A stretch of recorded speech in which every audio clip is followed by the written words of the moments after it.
O material ideal, o equipamento dos sonhos, o instrumento, o meio, o suporte, o equipamento, o material para a arte, que vai te levar a um novo patamar como desenhista. Ele existe? Existe esse equipamento ideal que vai te transformar magicamente em um desenhista melhor?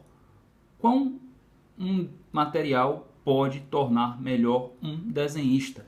Essa e outras questões eu pretendo responder neste vídeo. Vamos começar falando sobre papel. O papel que a maioria dos desenhos de histórias em quadrinhos usam aqui no Ocidente, aqui nas Américas, mais especificamente nos Estados Unidos da América, casa dos super-heróis, é o papel Bristol. Esse papel não é tão comum aqui no Brasil, ele é muito mais popular nos Estados Unidos. Uma marca que eu vou mencionar por mera curiosidade, comum lá, é a Strathmore, tá bom? Vocês estão vendo aqui. A Strathmore é uma marca de papel, disponibiliza dentre outros papéis, o papel Bristol por lá, ela é muito popular. Aqui não é encontrada, tá certo? É interessante saber que você não precisa de um papel Bristol da Strathmore para desenhar como o Jim Lee, para desenhar, enfim, como quem quer que seja, qualquer outro famoso desenhista de histórias em quadrinhos. Não, você pode sim substituir o papel Bristol, olha só, por um papel sulfite, tá? Um papel offset para impressão, tá bom? Um papel AP, tá certo? Estou me referindo a papéis que são comuns aqui no Brasil. Já ouviu falar no famoso papel 60 quilos ou papel de 180 gramas por metro quadrado? Esse papel é extremamente popular, fácil de achar nas papelarias do Brasil e ele basta para suprir suas necessidades.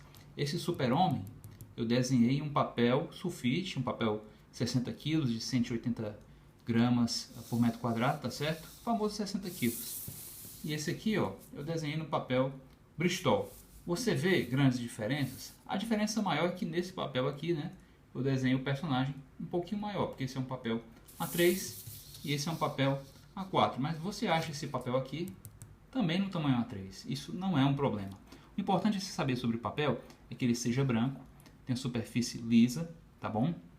Em geral é bom que ele seja branco se o seu objetivo for separar posteriormente as linhas, né, os chapados, enfim, as informações em preto do fundo, tá bom? É muito importante então que ele seja de uma cor chapada, geralmente branco, tá bom? É importante que ele seja liso para não provocar deslizes no manuseio do lápis, no manuseio da caneta, tá certo? É importante também que ele tenha uma boa gramatura, tá certo? Que ele tenha 60 quilos ou 180 gramas, como eu já disse. Isso ou maior, tá certo? Ele pode ser de 200 gramas, ele pode ser de 250 gramas, 300 gramas, tá certo? Mas papéis mais fininhos que os 60 quilos, de menor gramatura, eles tendem a não resistir muito bem à tinta, certo? Eles sofrem maiores ondulações quando nós imprimimos eles de tinta. Eles sofrem mais com o suor que escapa das nossas mãos, tá certo? Eles tendem a se deteriorar mais facilmente, eles não resistem tão bem à passagem do tempo.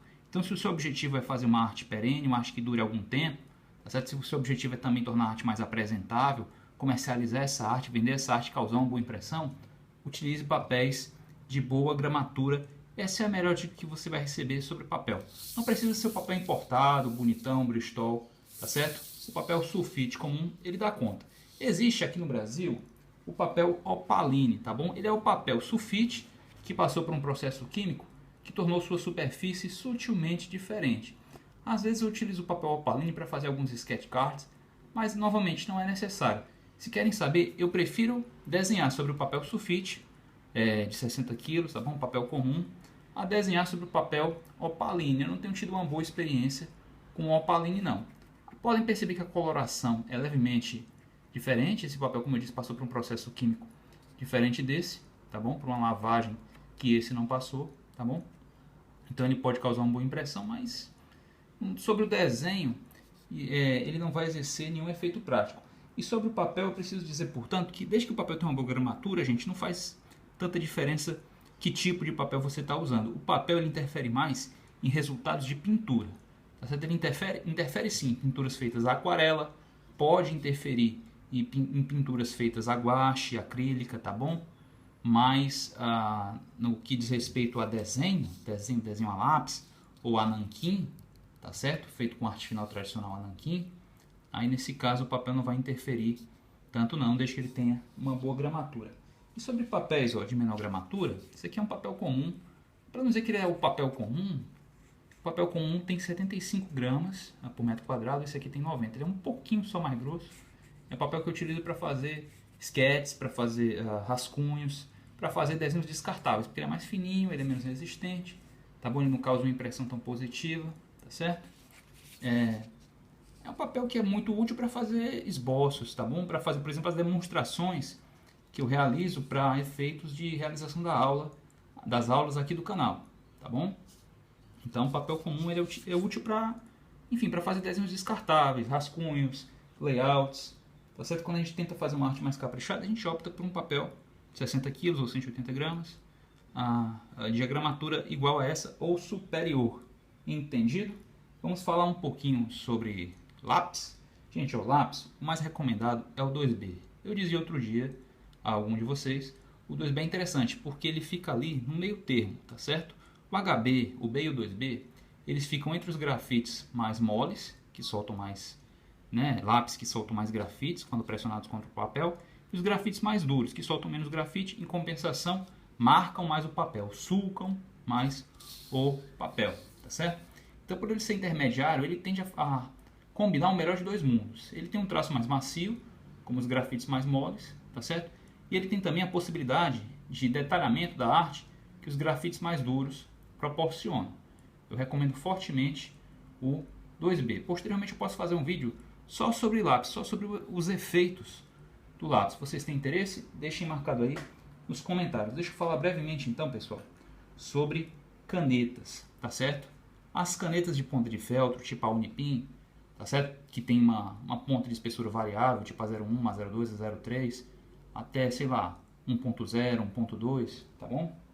Elas são muito úteis para fazer esse tipo de trabalho aqui, esse trabalho feito com arte final, tá certo? Eu realmente recomendo que vocês experimentem.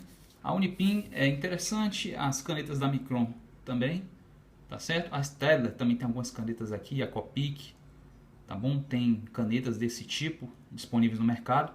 São chamadas de caneta de nanquim descartável, mas eu já ouvi de várias fontes, de mais de uma fonte na verdade, nem tantas assim, que essa tinta que ela solta não é exatamente a tinta nanquim.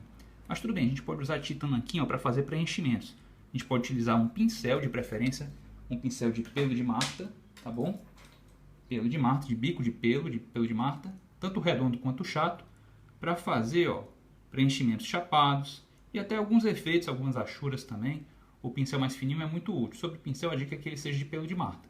Se você tiver a sorte de achar um pincel da marca Tigre, da série 308, essa é a melhor dica que você pode receber sobre pincel aqui no Brasil. Ou você utiliza um pincel próprio para aquarela, tá bom? Tipo da Winsor & Newton, um pincel importado, ou você utiliza uma marca nacional, a Tigre, certo? Mas tem que ser da série ou 308 ou 309. Por quê?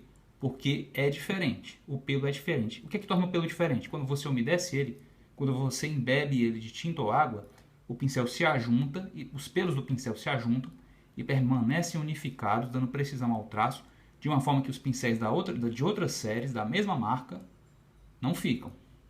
Então essa é a melhor dica de pincel que você vai receber na vida acerca de pincéis para arte final. Quando você for comprar um pincel nacional Tigre, as séries que são diferenciadas são a série 308 e a série 309, tá bom? Pessoal, será que eu tenho tempo para falar de pena de molhar? Não, eu acho que eu já estourei o tempo. Eu vou falar sobre pena de molhar, talvez um outro vídeo sobre talvez sobre arte mangá, tá bom? Tem umas coisinhas para falar.